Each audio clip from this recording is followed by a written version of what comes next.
प्रिय विद्यार्थियों, हिंदी क्लासेज में आपका स्वागत है।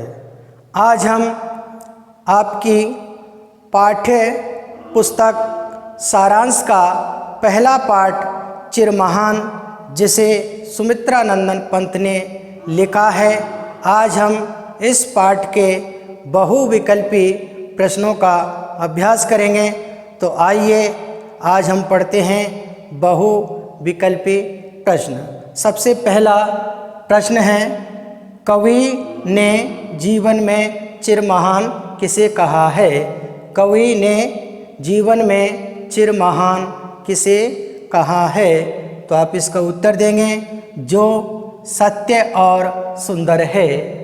आप इसका उत्तर देंगे जो सत्य और सुंदर है। इसी तरीके से दूसरा प्रश्न पढ़ते हैं, इस कविता का मुख्य भाव क्या है? इस कविता का मुख्य भाव है। इस कविता का मुख्य भाव है। आप इसका उत्तर देंगे मानव कल्याण और एकता।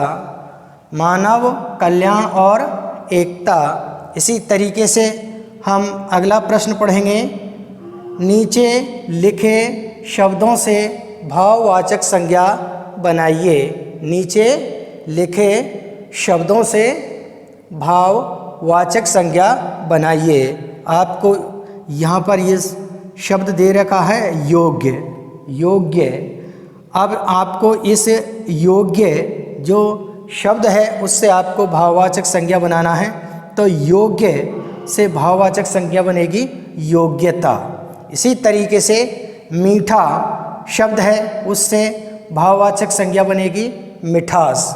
आपको मैंने बताया था कि निम्न प्रत्यय जोड़ने से भाववाचक संज्ञा बनाई जा सकती है। आप इनमें उन्हीं प्रत्ययों का प्रयोग करें तो भाववाचक संज्ञा बन जाएगी। तो मीठा का यहाँ पर है मिठास। कुछ लोग अज्ञानता के कारण मीठा जो शब्द है उसकी भाववाचक संज्ञा बनाती है मिठाई।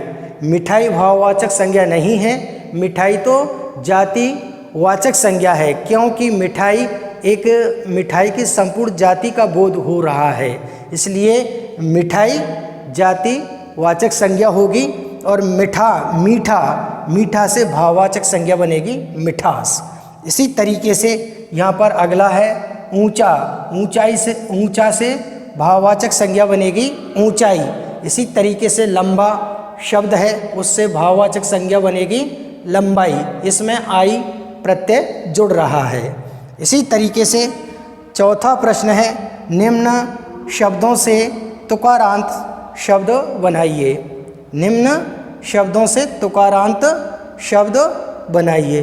अब तुकारांत होता क्या है तो मैं आपको बता देता हूँ कि शब्द के अंत में जो ध्वनि आती है, हम ऐसा कोई शब्द लें जिसमें वो ही ध्वनि आए, तो वो तुकारांत शब्द कहलाता है। जिस तरीके से यहाँ पर शक्ति दे रखा है, शक्ति, तो यहाँ पर की उत्ती आ रहा है, आधा के जिसमें ई की मात्रा लगी हुई है और फिर ते आ रहा है, तो शक्ति। तो शक्ति से हम तुकारांत शब्द बनेगा दूसरा क्या? भक्ति।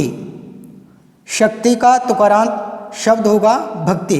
इसी तरीके से यहाँ पर नाथ दे रखा है, यहाँ पर ये थ वर्ण की ध्वनि आ रही है, तो हम ऐसा कोई सा शब्द लें जो सार्थक हो, जिसका कोई अर्थ निकलता हो। ऐसा नहीं है जिसका अर्थ नहीं निकलता हो, हम वो शब्द इसमें उपयोग करेंगे तो वो गलत माना जाएगा।